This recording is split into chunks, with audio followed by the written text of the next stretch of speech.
Here's how to make VSL ads in e-commerce that can hold over $100,000 in spend. In fact, here's an ad account that spent $360,000 on just one VSL.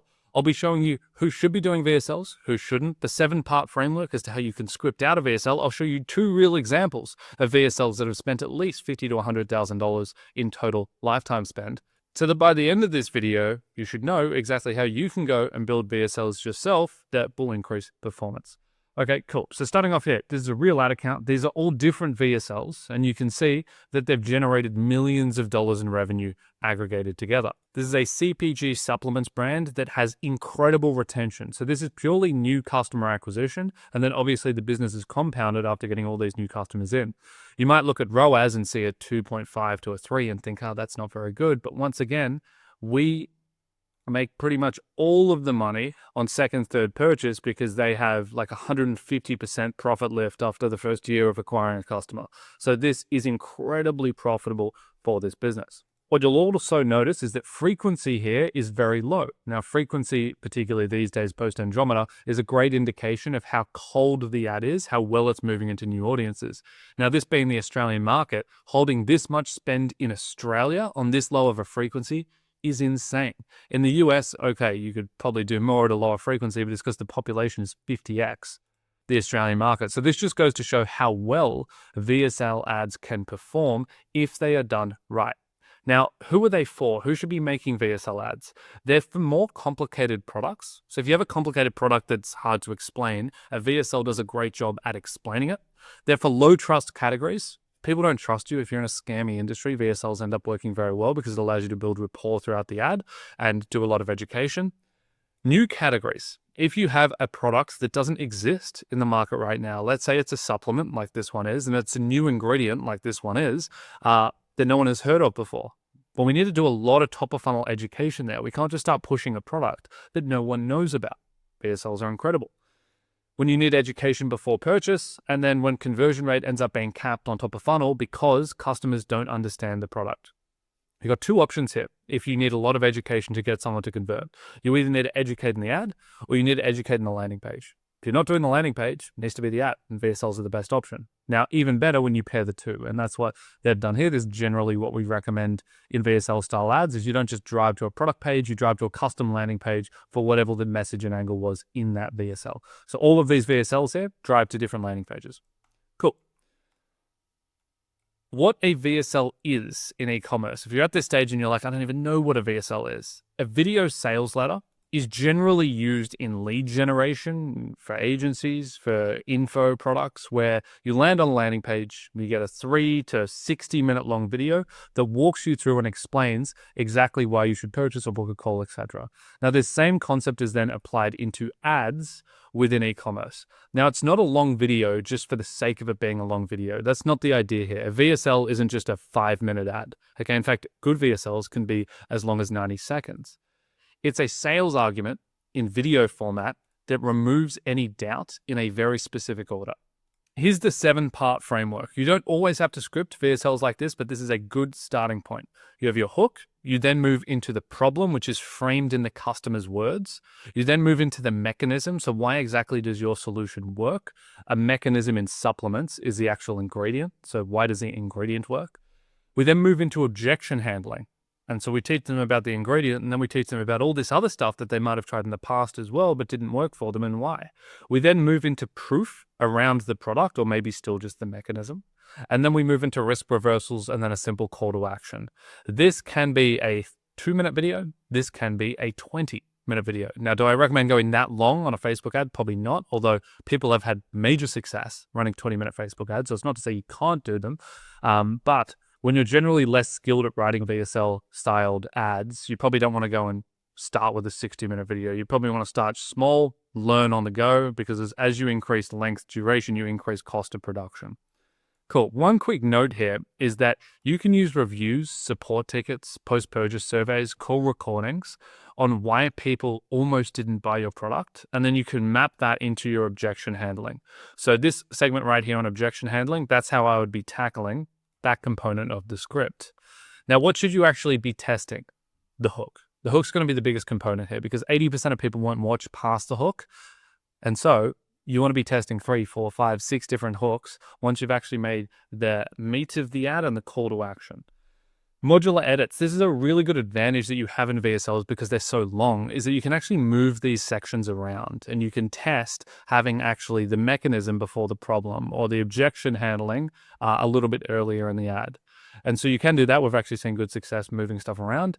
And then you can test different lengths. And so if you make a 6 to 10 minute VSL, you can normally hand that to an editor and get it chopped down into a 2 to 3 minute version, as well as a 45-second version.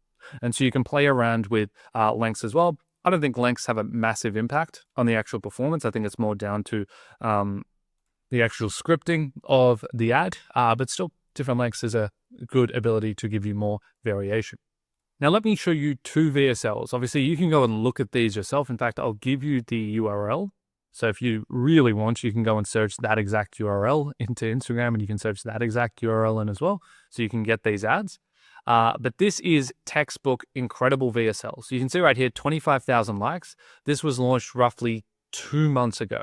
So in about 2 months, this has definitely spent at least $100,000 in ad spend. This other ad hasn't done as well. It was launched more recently. I still think this is a really good VSL example. And so we're going to run through both. Starting here with the hook.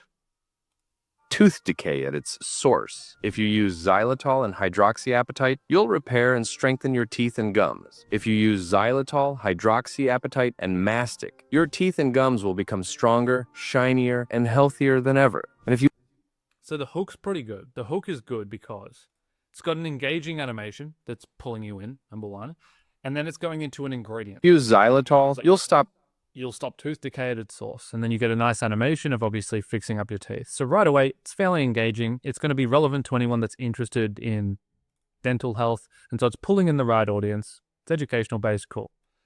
And then it starts to go into these other ingredients. And so very much so you're like, this isn't an ad. This is a educational piece. Now they could very easily at this point, and this is where most people mess up VSLs, is they bridge incorrectly. From here, what most people would do is they say, okay, we've made a good intro. Now we're just going to bridge into a call to action about how our product has all these ingredients. They don't do that. So let's keep watching. teeth and gums will become stronger, shinier, and healthier than ever. And if you add myrrh to the mix, your yellowing will fade, and you can completely get rid of your cavities forever. And when you include mint oil and erythritol, you will accelerate this process even more and avoid bleeding, sensitive, or receding gum. So they're going on and on and on about every single ingredient that they have in their product. Then they're introducing some problem agitation here at about we're at the 15 to 20 second mark. Personally, I'd actually be testing pulling this problem agitation forward a little bit, but this VSL's performed incredibly well anyway. That's just a good example of how you can have modular design. And so you could have a second version of this ad where you actually pull that problem agitation forward a little bit, and you could split test that against it. And the best part is, you don't have to look for all these ingredients individually because Lorene already combined everything into one piece of gum. Just chew 1 cube a day and you can decrease your cavities. So they've now bridged into the call to action, which is fantastic. You actually don't need to go and buy all these separately because this brand has put them all into one piece of gum. And then what you'll notice is they're moving into proof. Okay, so if we come back to the framework here, you want to move into product proof, then a risk reversal, and then a simple CTA. So what have they done? They've gone into proof through using UGC and influencers here. Whiten your teeth and fix your bad breath at the roots. 80,000 plus customers have already tried it, and their teeth look healthier and more radiant than ever before. Skeptical? Good. With every single order, you get 90 days to test it yourself. There's the risk reversal. There's all the proof. Get yours in the link below. If you use... And there you go. So relatively short VSL, very educational based. VSLs will also typically switch between multiple different formats. And so you'll generally have a little bit of AI UGC, you'll have a little bit of real UGC, you'll have a lot of animations in there. You're really just pulling together anything you can to tie the story together on a very long ad without needing a dedicated shoot for it. And so what did that VSL do well? It hooked people in, it presented a problem, it presented the mechanism, so all of the different ingredients to solve. It didn't necessarily do any objection handling, so this was missed, and I would obviously look to include that in future versions of this ad. It then moved into product proof, UGC, 80,000 people have bought the product. They had a risk reversal, and then they had a simple call to action. Great, let's look at another one. is that people with tonsil stones are having is that sulfur-producing bacteria are colonizing the back of their tongue and climbing into their tonsils. When that happens, instead of staying balanced, those bacteria start inflaming the tonsil tissue night after night. They try squeezing the stones out manually, but that's just removing the symptom. The bacteria are still there, still climbing. They try gargling salt water or apple cider vinegar, but those only rinse the surface and can't reach the deep biofilm where the bacteria actually live. So they stay stuck, waking up with a sour taste, coughing up stones that smell like death, and avoiding close conversations. Okay, so let's break down the first half of this ad. So on the hook, let's watch through without audio. The big problem is people with tonsil stones are having. So right away, it's hooking the right people. Okay, anyone that has tonsil stones is going to continue watching. Anyone that doesn't probably isn't going to watch. Then it goes into an educational piece about why it's actually happening. It's moving between anything they can get their hands on content-wise to actually explain the problem. So you've got animations, you've got AI UGC, you've got real UGC. It's going into all of the things that they've tried. So what they are doing right here is they are objection handling. Everything that you've tried before, here's why it hasn't worked. And then it starts to explain the mechanism. So this is actually why none of these things are working. Here's the problem agitation. This is all the problems you're having. Every morning becomes a gamble, even after brushing. So they're really appealing to emotion throughout this script. Let's turn the volume back on. That sulfur smell creeps back within hours. Meanwhile, the wellness world keeps pushing tongue scrapers, oil pulling, chlorophyll water, activated charcoal, every trendy mouth trick out there. But none of that fixes the real problem. I don't love pulling this up. I think that they've probably gone a little bit too aggressive in using any potential footage that they can.